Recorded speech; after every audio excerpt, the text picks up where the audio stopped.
Hello children, welcome to my English class. Today we are going to read a new poem. The name of the poem is Chivi. It is written by Michael Rosen. Here is a small incident which he has shared with us. When Michael was 5 years old, his mother took him to a nearby school for admission. The teacher asked, "What does your mother call you at home, child?" "Michael don't," came the confident reply.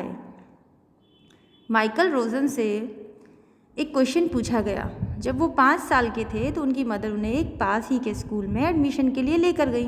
तो वहाँ teacher ने उनसे पूछा कि आज घर पे आपकी मदर आपको क्या कहकर बुलाती हैं। सो ही आंसर्ड, माइकल डोंट। ये डोंट उन्होंने क्यों कहा होगा? क्योंकि ये जो पोएम का नेम है chivvy, chivvy means to nag someone, to continuously urge someone to do something. किसी बात को बार बार कहना, सामने वाले से कोई बात कोई काम कराने के लिए बार बार कहना, उसको टोकते रहना, उसे कहते हैं चिवी। चिवी is to nag someone.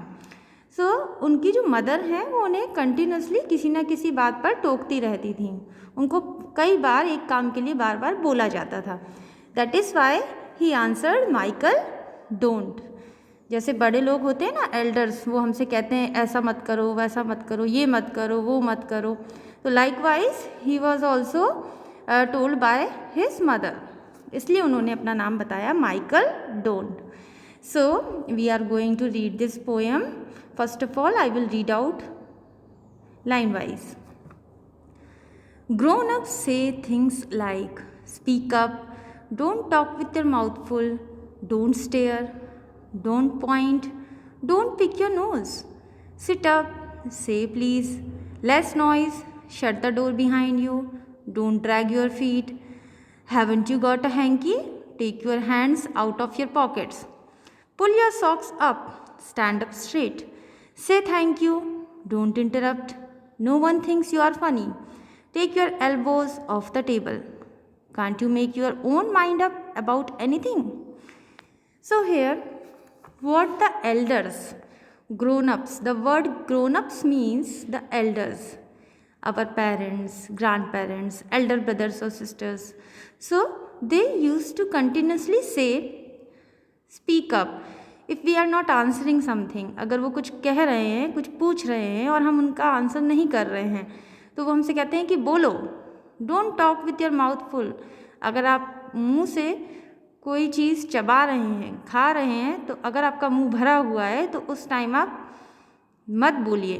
Don't stare when you go to a restaurant और market, when you are sitting और moving, you are staring at someone, so they ask us not to stare. Stare means किसी को continuously देखना, किसी चीज़ की तरफ continuously देखना, तो वो हमसे कहते हैं डोंट स्टेयर। डोंट पॉइंट, किसी को फिंगर पॉइंट करके मत दिखाओ। Don't pick your nose, sit up, say please, और प्लीज़ वर्ड का यूज़ करो, शोर मत करो, और जो डोर है उसको ठीक से बंद कर दो। डोंट ड्रैग योर फीट, चलते समय अपने पैरों की आवाज़ मत करो, पैरों को घसीटते हुए मत चलो। Haven't you got a hanky, क्या तुम्हारे पास हैंकी नहीं है? क्या खांसते और छींकते समय हमें हैंकी का यूज़ नहीं करना चाहिए? तो you should have a hanky. The elders used to ask that you should always carry a hanky. Take your hands out of your pockets, अगर पॉकेट्स में हाथ डालकर चल रहे हैं या खड़े हुए हैं तो they ask us to take out the hands from the pockets because this doesn't look good. Pull your socks up, अगर सॉक्स फोल्ड किए हुए हैं तो एल्डर्स कहेंगे कि इन सॉक्स को प्रॉपर पुल अप कर लो, इनको प्रॉपरली पहनो। Stand up straight, say thank you, हमेशा सीधे खड़े रहो। अगर आप खड़े हैं तो खड़े होने का जो पोस्चर है वो करेक्ट होना चाहिए। और किसी से आप फेवर लेते हैं या कोई आपकी हेल्प करता है तो थैंक यू कहना नहीं भूलना है, से थैंक यू। डोंट इंटरप्ट, अगर 2 लोग बातचीत कर रहे हैं तो उनके बीच में मत बोलो, उनको डिस्टर्ब मत करो, जब उनकी बात ख़त्म हो जाए तब बोलो। No one thinks you are funny, take your elbows off the table, अगर आप खाने की टेबल पर बैठे हैं डिनर या लंच या ब्रेकफास्ट करने के लिए, तो अपनी एल्बोज जो हैं उनको आप टेबल पे मत रखो, means you should have the table manners also. So for each and everything the elders used to continuously nag children. Why? Because they want their children to be civilised. Society में रहने के लिए कुछ manners की ज़रूरत होती है जो हमें फॉलो करनी चाहिए. तो वो मैनर्स को सिखाने के लिए हर एक एल्डर, हर एक पेरेंट अपने बच्चों को ये मैनर्स सिखाते हैं कि कैसे हमें चलना, उठना, बैठना है सोसाइटी में. सो दे continuously nag children. Now, a question is asked here. Can't you make your own mind up about anything? Last में पोएट ने एक क्वेश्चन पुटअप किया है हमारे सामने कि इतनी सारी चीज़ें आपको सिखानी पड़ रही हैं, तो क्या आप अपने मन से कोई काम नहीं कर सकते? क्या आप किसी चीज़ को अपने आप से नहीं सीख सकते? सारी चीज़ें क्या हमें ही सिखानी पड़ेंगी? So the question is put up to you and the poem ends with this question here.